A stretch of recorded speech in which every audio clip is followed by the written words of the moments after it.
Backroads Bill podcast. I'm Ben, and it is officially December, and it is officially the Christmas season, and we have a great few weeks lined up here on the Backroads Bill podcast. There will be a lot of Christmas/winter-esque things over the course of the next couple of weeks. And when Bill brought today's guest in, if you're watching this on the video version on the North Bay Echo YouTube channel, you'll notice I have this really cool little festive shirt. And he brought this in along with his guest. And so we're all kind of dressed up today because we are celebrating something that is a yearly tradition for Bill and his second-in-command, Laura, who is our guest today, that they put on at the Ecology Centre. It is Christmas in the Forest. It's been going on for 21 years this year. It's a really cool weekend getaway that the Ecology Centre throws. It's for families. We talk all about it, including how many sugar cookies Laura has made. And if you have a number in your head, it's probably wrong, because she has made a crap ton of these cookies. Like you really, you'll have to wait. She'll tell us exactly. I did the math. We figured out exactly roughly how many cookies she made over the course of the 21 years that she's been doing this. So we are going to talk all about that. But before we do, we have to throw to today's episode sponsor, Twigs Coffee Roasters.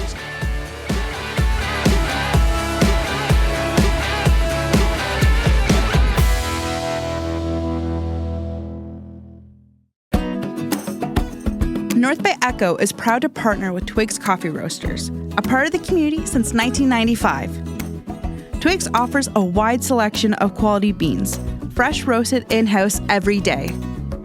Find your favorite specialty drinks at our espresso bar, rejuvenate with freshly squeezed juice, or treat yourself to mouth-watering selections from our gourmet deli. And don't forget our irresistible fresh baked goods, including uncompromising gluten-free options. Twigs has 5 locations to serve you, from North Bay to Sargent Falls to Sudbury. Order online for pickup at twigs.ca. And coming soon, you'll be able to order fresh roasted coffee beans direct to your doorstep from our distribution center in North Bay. Today we are honored to have, I'm not going to mess this up, Laura Kielpinski, who is the Assistant General Manager and has about 5 other titles that Bill wrapped off, of the Ecology Centre, and is Bill's second-in-command. Laura, welcome. Thank you. Thank you very much. Bill, what are all her other titles? Well, first of all, Ben, you're looking very festive as Laura. I forgot to mention that. Yeah, you're looking very festive, and of course, Laura's looking festive all the time, and I've got bling on my head. And actually, for me, given when this podcast will come out, I'm in the spirit, really in the spirit, because we're dressed up and looking forward to 3 consecutive weeks of Christmas in the Forest. Probably one of the time-honored programs of the Canadian Ecology Centre, situated within Sammy de Champlain Provincial Park. And Laura has everything to do with Christmas in the Forest. It's 21 years, not as in-depth as the Santa Claus Parade in North Bay and other communities, but this is an event for us at the Canadian Ecology Centre. It's one of those milestones. It's actually one of those times when we celebrate our existence. We celebrate it all the time as a national nonprofit, as a outdoor educational center. But Christmas in the Forest to me is one of those times when it really, a little bit of giving back, I suppose, and it is a theme, and Laura's going to talk all about that. But it's one of those things I think for us as an operation where we think we're proud of what we do as an outdoor educational center and all the things we do. And again, Laura will talk about that. But again, Ben, I'm looking, you might have a job with us at the North Pole. We're always looking for extra elves, aren't we? Yeah, always looking. Yeah. Maybe. Yeah, you just brought this. Thankfully, it fits. But to answer that question, Laura has many, many titles, wears very many hats as she is today. But she, how many years is it? For Christmas in the Forest? No, for you. Oh, for me, 23 years. 23 years, and as the general manager, and I guess as the founder of the concept, which only really matters to me, that's probably one of the best things. It is the best thing I ever did, was to hire Laura. And henceforth, things like many of our programs, that's how they're derived, through our staff. And this one obviously has timeliness to it. And maybe that's the first question of the day. How did Christmas in the Forest start? Yeah, well, I guess next to our summer high school programs, Christmas in the Forest is is the next longest standing program that we offer. And Yeah, back in the day, 21 years ago, it started out as I think just a one-day kind of an event, one time in the month of December, and it was just a thought between myself and another staff member who has since moved on to other career opportunities. Thought, well, we should do something fun for Christmas and get families together, and it was very much locally based. I think we did some overnight accommodations, but it was purely really just a day program. And then through the years, it's expanded over the past 21 years. And actually during COVID, we were able to still run, and we actually did 4 weekends at that point because everyone was looking for something to do. Schools were closed and things weren't happening. It was all done outside at that point. And now we are at 3 full weekends that we run this program. And so that's sort of how it's going. It's 3 weekends total now. Yeah, no, and we'll probably talk about, we don't want to talk about COVID, but during that time period, that was so important to get people outside. And of course, everything we do at the Canadian Ecology Centre in part is to get people outside to do things, invite them in nature.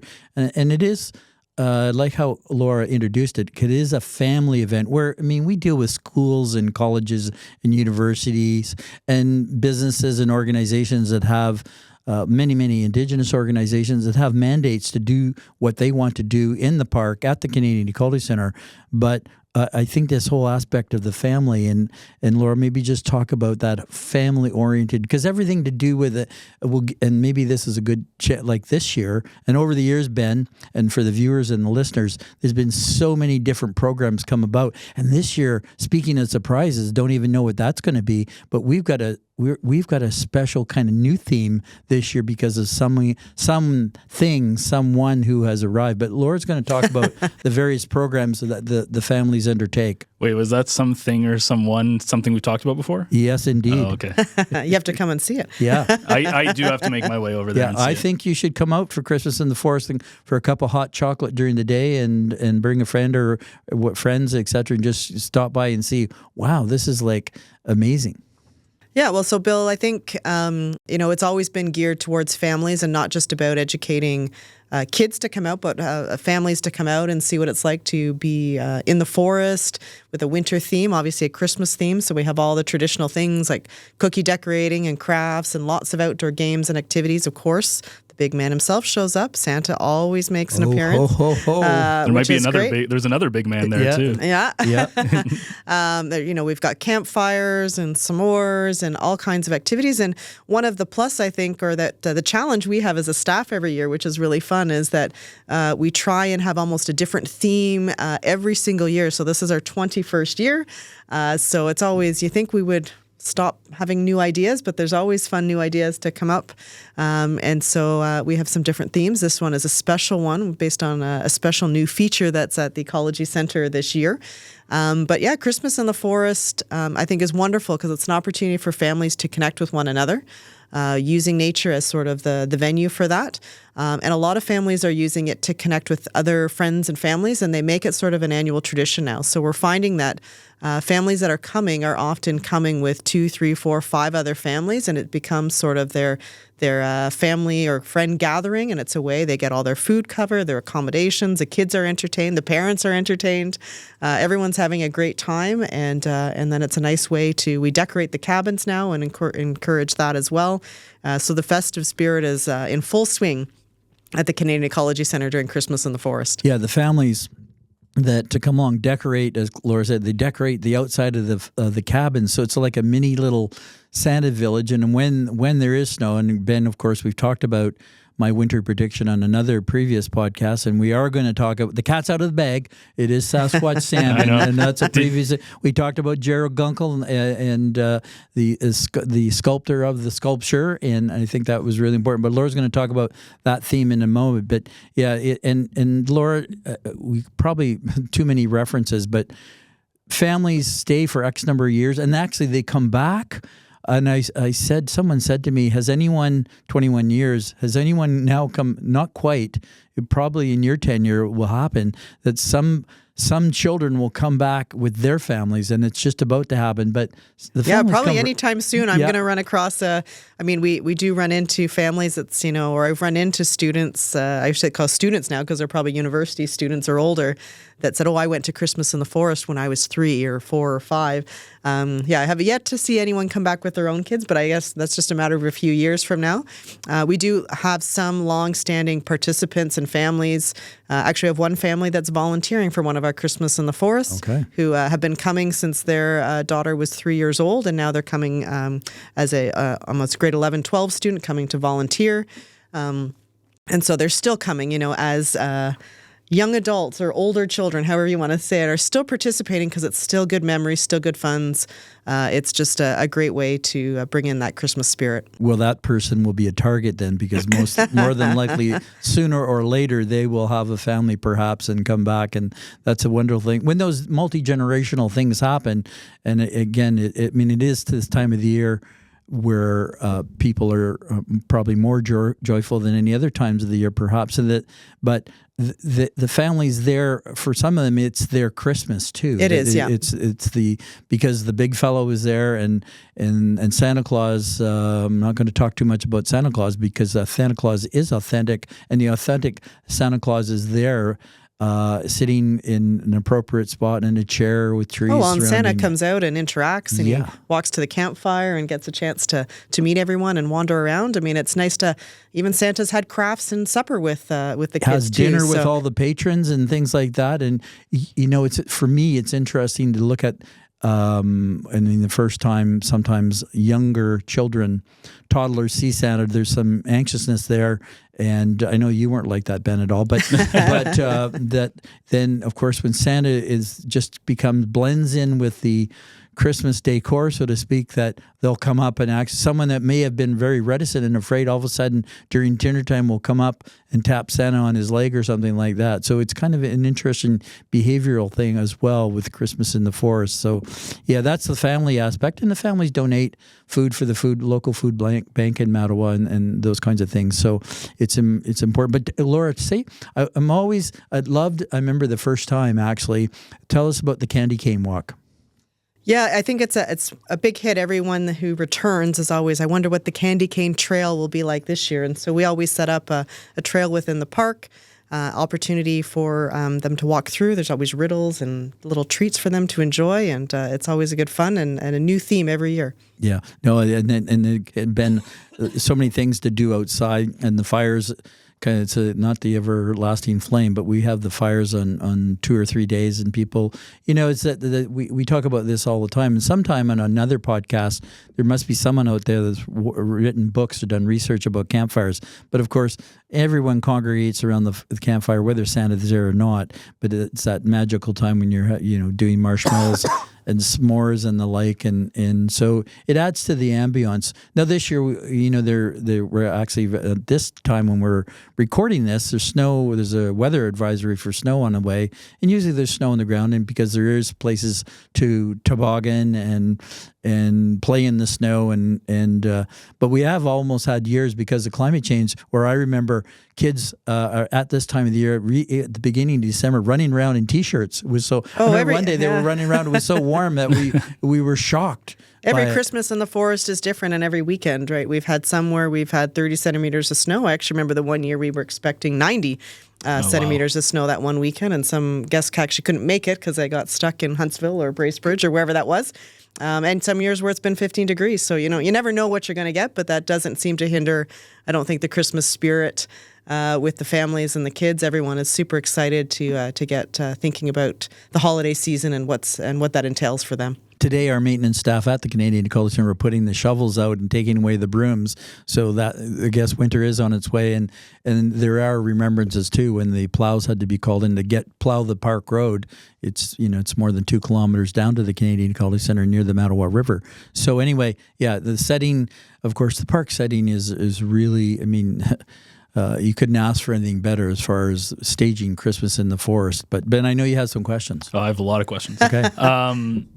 No, it sounds like a fantastic time. The one thing, and this is more of a generalized thing, and maybe you guys can, because who's in charge of when it happens? Laura. Yeah, Laura? sure. Okay. The elves. The elves. No, I meant like the dates that you chose. We typically choose. We try and avoid the weekend closest to Christmas because we know there's always a bit of the chaos, and then we just go back the next 3. So it's because this is my one little beef with things that happen around this time of year. Sure. So one of the things we did on Lisa's show, it's North Bay with Love. Shout out, you can see on all your favorite podcast platforms. We did the winter market, right? So me and her went there. I think that was the episode it came out mid-November because this one's not coming out till the beginning of December. Anyways, but then they also had that weekend, the Sunday. That was the last one was the Saturday. Or we went to the one on the Saturday, but then the Sunday was the Santa Parade, sorry. And then at the end of November is the Santa Walk, I think, if I have that right in my head. Kind of my beef is in mid-November, all of the Christmas stuff happens. And like the Christmas stuff doesn't happen in December. So when you said that, you don't want to go too close to Christmas because it's chaos, that makes sense. But it's one of my little pet peeves is that the Christmas stuff. Well, Santa's pretty busy, Ben. And so, we have to make sure his schedule is clear. And that weekend before Christmas, he's got lots to do. And I know this isn't about the Christmas in the forest. I just wanted to get that off my chest a little bit. Well, I know you're talking about because many community Christmas Santa Claus parades occur on this weekend coming up. And I think in part it's that, we know we've lived in the past more with that bad weather kind of syndrome and things but of course ours are kind of like the first 3 weeks of December, although this is the end of November coming up and then the following 2, and the next thing is Laura just said you're at Christmas time, so you give Santa a bit of a breather, I guess, and try to do that. But yeah, I know it's like it's this age-old marketing thing. The Christmas stuff is out the day after Halloween. Yeah. So when this comes out, this will be December 4th that it comes out. So the first weekend. We're recording this the week before, so the first weekend hasn't happened yet. It's happening this weekend, but by the time this comes out, it will have happened. Absolutely, yeah. I'm just on the website here. The second one's already sold out. Actually, I think pretty much both are. Okay. Like we might be able to fit a few more in, but Ben, believe it or not, our registration for Christmas in the Forest opens on July 25th. Wow. And are you? How many slots roughly do you have? Can you say that? Roughly we end up having about 28 cabin rooms. So each cabin, sleeps about 3 to 5 people. So that's two a double lot of beds, people. 2 double beds and a top single bunk. So generally a family will stay in a cabin. But I know for this year, an example, we open on July 25th. One of our weekends filled in 30 minutes. In online registration. So it is a well sought after program. Actually, a lot of our participants now are not always local. We have quite a few that are coming from out of town. So bringing tourism, bringing a lot of tourism into the area, and they're stopping in North Bay and Mattawa, taking part and making it a full weekend affair and bringing their families, or North Bay families that are inviting their friends up from out of town to participate. But so our registration, usually by the time we finish in December, the families are already asking, what are the dates for next year? Can you almost hold a spot for us? But we never do that. We always wait to July 25th to open registration. Which is Christmas in July, Ben. That's 6 months so you to have the to day. save it in your Google Calendar and put it in there. Watch for Christmas in the Forest in July. Yeah. Well, we're going to take a quick break from Laura and the Christmas in the Forest talk so we can talk about 2 important things.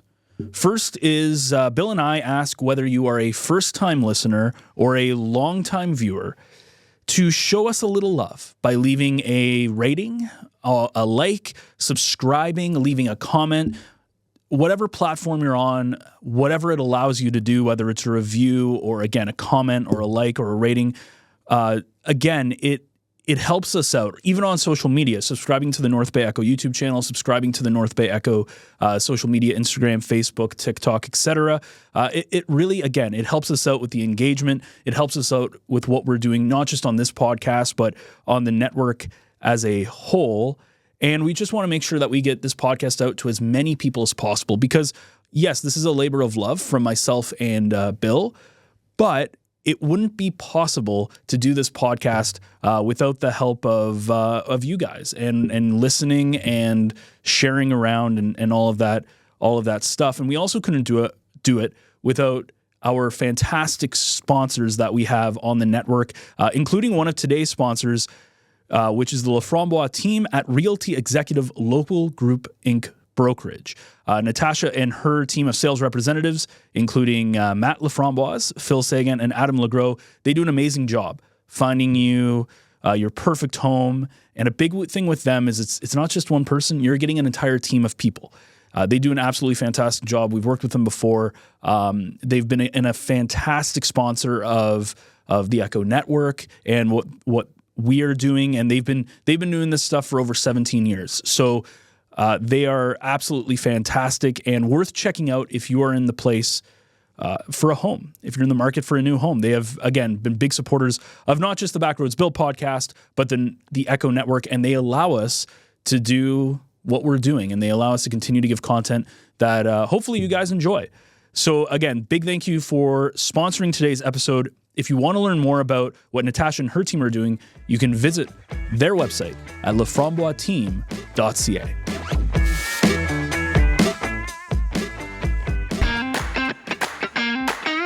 This weekend, make your way to Casey's Restaurant in North Bay for an unforgettable get-together. Dive into our delicious appetizers and enjoy the best drafts in town. It's the perfect spot to unwind, catch up with friends, and savor great flavors. Don't miss out on the fun. Join us at Casey's for a weekend filled with good food, great drinks, and even better company. This feels like your magnum opus, so to speak, right? Like this is kind of like your baby. That's got to feel really good. The fact that like not just do they sell out, but you get all these people coming in and it's like a big attraction. Is there anything else that you've done at the Ecology Centre that comes close to this? Oh, I don't know. How can you come close to Christmas, right? That's true. I would say that, for myself, because I've been here since the inception of it, it definitely feels good to have an event that has survived the longevity, for sure, and we don't see it waning. And I think all of our staff, whether they come and go, it is always a highlight of our year to put together Christmas. There's something just about seeing magic. This is the time of year we really do see magic happen. With the families, with the kids, being in nature. Other events, we have lots of other fun events that we run that, are newer but are expanding. Our Women's Wild and Fit weekends, our Stars and Songs with Juno Award winner Ian Tamblyn. All these weekend events are wonderful too, and definitely are part of our passion and my passion to bring people together from locally and afar. And really just a chance to be out in nature. But I don't know, Christmas holds a special place in my heart. That's fair. And I think Bill's heart and all of us at the Ecology Centre, it's just such a magical time. And aside from our summer credit course programs, which is also a big passion of both Bill and myself and all of our staff, Christmas has got to be one of those times that, if we could do this all year, it never has gotten stale for you guys, like that. The Never. Christmas season, because it's always ever changing. Because my next question is going to be about Sasquatch Sam and the theme, but before that, and Laura's answered this question very well, because again, Ben, I've given you this advice before. When you grow up, don't become an innkeeper or run a nonprofit, because people still think to this day the Canadian Ecology Centre is government, and we are not. The bricks and mortar in the beginning came from a whole bunch of different sources.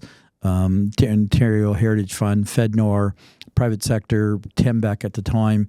And sure, we get interns every once in a while and those kinds of things. And we've done a few special projects, but we have to make our way through the world like everyone else. And so the diversity of all the themes Laura has just mentioned and all the new things that we try to tackle, because we have to, easily said, put bums in bed, and we have to make our way because we have employees and part-time employees and et cetera, et cetera. So, and all the other overhead costs that everyone else pays in the world. But Sasquatch Sam, Laura, to tell us a little about it. Give us a few hints about that. Are you going to dress him up? That's all I need to know. You have to maybe just pop on out there, Ben, and see. Ben, but you'll see some photos I'm sure we'll be sharing on our Okay. Facebook account. Yeah. But Sasquatch Sam has made an appearance this fall at the Canadian Ecology Centre. A wonderful, I don't know, how tall is he, Bill? 7 feet, 8 feet, 9 feet, More than 10 8 feet. Yeah. I still have no idea how you guys got him there. Magic. It's magic. I just don't get that. Like, I know how you did, but One of my best personal stories, it'll be in the memoirs, probably one of the final chapters. But anyway. Yeah, Sasquatch Sam is excited to participate as well in Christmas in the Forest this year. And he'll be a little decked out with some fun stuff. And he's he's not a trickster so much, but he likes the mysterious, and he helps us to be honest and fair. And so, he's got some tricks up his sleeves though too, and he's out there trying to help us find things that maybe we don't always see, and to realize that there's magic out there.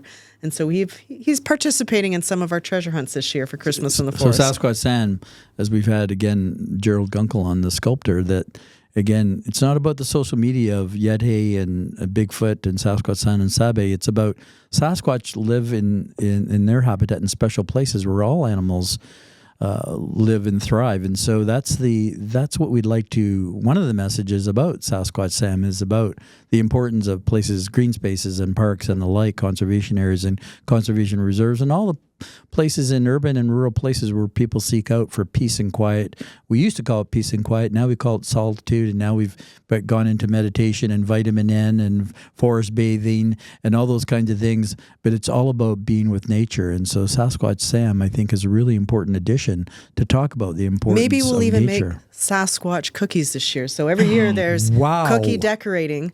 I don't think you're a good influence on him. I don't know. Yeah, that'll be my claim to fame, Bill, when I ever depart the Ecology Centre, is Laura K made, we make at least 2 cookies for every person, and I make them all. So handmade. Every sugar cookie is handmade by myself for the last 21 years. Hard to believe. Yep. So, I'll be baking up about 700 cookies just for this one weekend alone.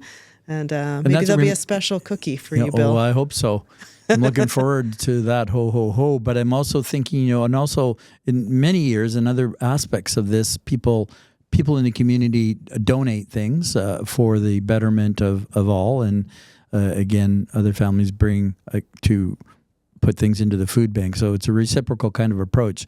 But anyway, that just came to mind. But yeah, I'm looking forward to Sasquatch Sam. Ben, do you have another question? Yeah. When he first pitched Sasquatch Sam to you, did you go, Bill, are you crazy?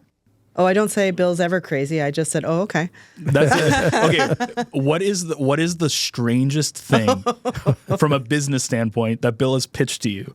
Or has from said a business standpoint, I was going to say there was something that involved a pom-pom, but I'm not sure I'm allowed to share that on the podcast. But we will keep our imaginations open. A CEC affair, more of a personal. It was related to Christmas, though. Bill always makes his own Christmas cards every year, so it was related to that, I believe. Maybe. Strangest pitch. Geez. It's every day. Every day. You just never know what he's going to come up with, and so nothing is ever a shock anymore. So maybe that's why it's a hard question, because we expect the unknown all the time. Was there a moment when you went, "Oh, okay, this is how it's going to be"? I think we're going to get a Sasquatch. I'm like, okay. I think at one point Bill wanted to put Sasquatches on every single cabin door, and I think we've ex-nayed that idea. But do you have that power? Are you able to keep them in line? A little bit. Sometimes. Yes. Okay. I'd say we work at certainly between Laura and myself, but with others on the staff, we do collaborate and make these decisions.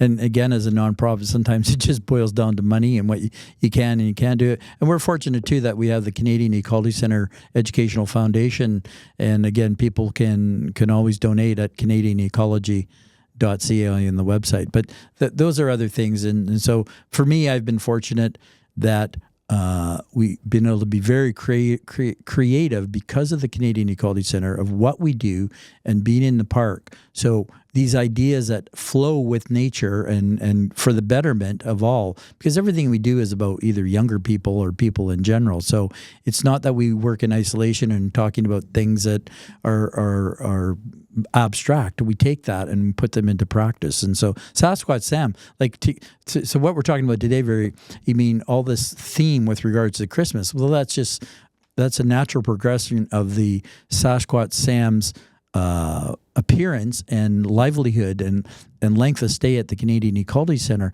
And, we've had great fun in talking about merchandising Sasquatch Sam and those kinds of things, and then cookies and the like. Who knows? I'm still looking forward to have, I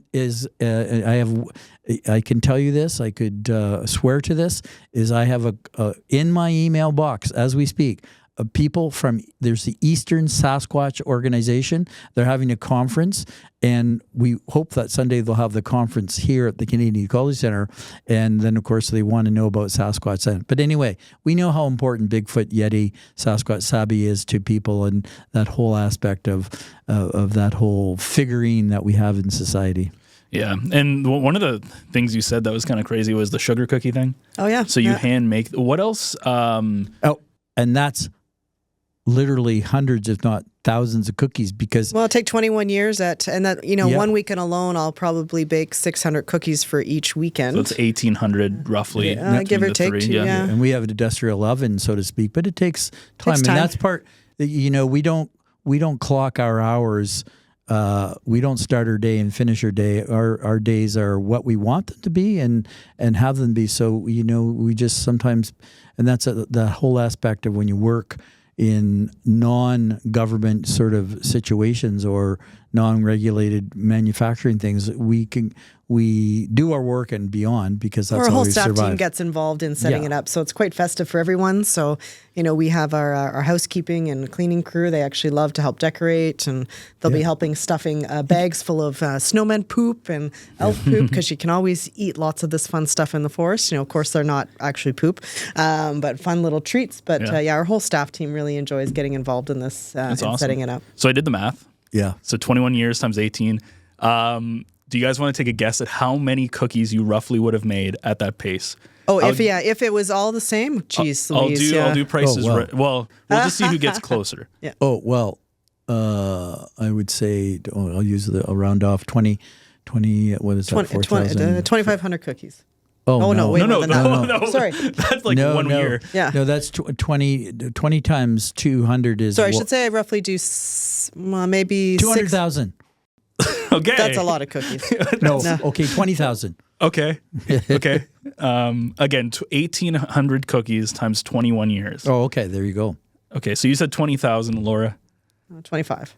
No, way more than that. Oh, yeah. 37,800. There you go. Oh, wow, there you go. So, That's a lot of cookies. yeah, now A lot of cookies. understandably, some years we didn't have that many, but one weekend we started. But it's but the yeah, average. the point is I've baked a lot of cookies. Yeah, you should have put that in the. Should have put that That's in the in my bank. resume now. I The can bake compound sugar interest cookies. on that. Then would have every been one of crazy. those cookies are eventually probably consumed, but every one of those cookies end up being individually decorated, probably a child or an adult, and given all the things you can put on the cookie. So you think about I think about that as it's the medium that you're using, it's the cookie, and then of course it becomes a piece of art and something then linked you eat to it. Yeah. So that's part of it. Like they decorate. Oh Yeah. no, They that's come the up as a purpose of the- family. They're given the cookies and all the supplies to decorate it. They decorate it. Some of them take it home back to their cabin with them and eat it later. That's and gotta others, be a lot of others work. just shove it right in right there. So, How roughly how much work do you think you put into this?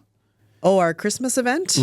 Versus other events, is this like a... Oh, this is a bigger time commitment because it's not just you're not just preparing for the event itself, but there's decorating. So, it's the only event that we decorate the site for Christmas. And so, there's you're moving inflatables, people. there's lights going up, there's the supplies getting ready, and we're getting all So- the craft stuff. So When do you put everything up? What's the date that you get everything kind of... depends on what's happening at the center, but Okay. we're in the week before our first event, which will have already happened after this podcast, but pretty much every day we're busy getting ready. So there's probably at least a full week of work, full week of work for 3-4 people. Getting everything ready. And then, of course, we do start ahead of time. Our tree and our lights have been up for a few weeks now, just as we had some warmer weather. So we try and tie, it's 10 degrees out. Let's put the lights up when it's not, freezing rain. And when do you take stuff? This is an important question because this When I is take it like... down? Yeah. Usually, because we do have guests that come up for, locally, we'll stay over Christmas holidays and New Year's. So you guys are open the whole... Well, we're open the whole time. okay. A lot of people come up to ski at Antoine Mountain, and we'll stay at the facility as well. So we usually leave all the Christmas stuff up till after, pretty much when school starts back up again. We will probably take our stuff down that first week of January. But I'll sometimes keep the lights up if they're... I think there's a hangover story from this too. That in a different sense that we don't like taking the decorations down. It is everyone participates, but I think we stumbled upon at one time, we call them fairy lights, the white lights, and they were put up, I think, and then of course we leave those up because the weddings like them. So all of a sudden you've got something. Oh, the lights are beautiful, but that's a lot of work. Maybe other people will like it, and whether it's a business meeting or the like, in any organization, they plug on the fairy lights. It just adds that extra ambiance to the room, especially in the evening when they're doing whatever they're doing. So yeah, sometimes you think about all the time and all the donations of a lot of. I don't want to say we're a repository for people that all of a sudden give up their Christmas decorations or want to depart with some of them. They end up at places so they live on and end up in other different places on the walls, on the trees, outside, inside. I mean, the amount of your question is, we almost should have a Christmas room of decorations because it occupies so much space. And of course, I always marvel because I'm a organized person. No, organized, disorganized. But anyway, confused. We'll see. I always marvel that the boxes are all labeled and things, and they come out and go back. And that's something that has been learned over time. It's just like, it's not one box, it's a zillion things. It takes up a lot of storage space. Yeah, I imagine. Like when you think about people putting their decorations out on their tree, well, it's the same for us, right? They're outside. Ours are outside, inside, all over the place. How many trees do you have? I think we have 4 Christmas trees that we decorate. Oh, geez. So we have and they're full size, like... One is quite large. It's actually a bigger one. And we have 2 that are appropriate place next to where Santa, like people like to get their photo taken. Mm-hmm. And then we do have one we have a small dining cabin facility for our weekend guests or people staying over into the holidays so that they can also enjoy a tree when they do their own cooking while they're staying with us. So this aspect, Ben, again, of people decorating the outside of their cabins. It's a new addition last year. We added that for our 20th anniversary. Creating this little village thing. But for sure, as we wind up this podcast, we need you to come out to get a picture with you sitting on Santa's knee. I will find a weekend to come out. Okay, the weekends. I've got 2, probably the later one. Okay.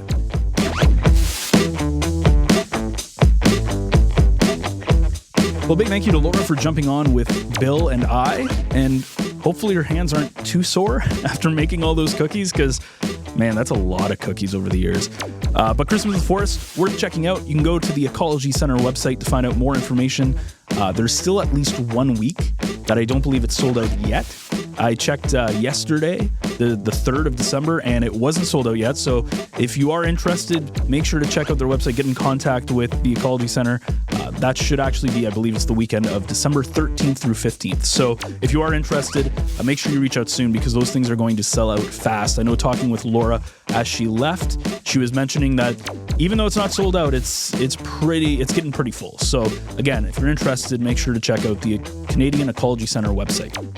So if you enjoyed this episode, you can find more of the Backroads Bill podcast on your favorite podcast platforms. The video version can always be found on the North Bay Echo YouTube channel, and new episodes come out every Wednesday morning, including we have a pretty cool Christmas Day episode planned later this month since the 25th lands on a Wednesday.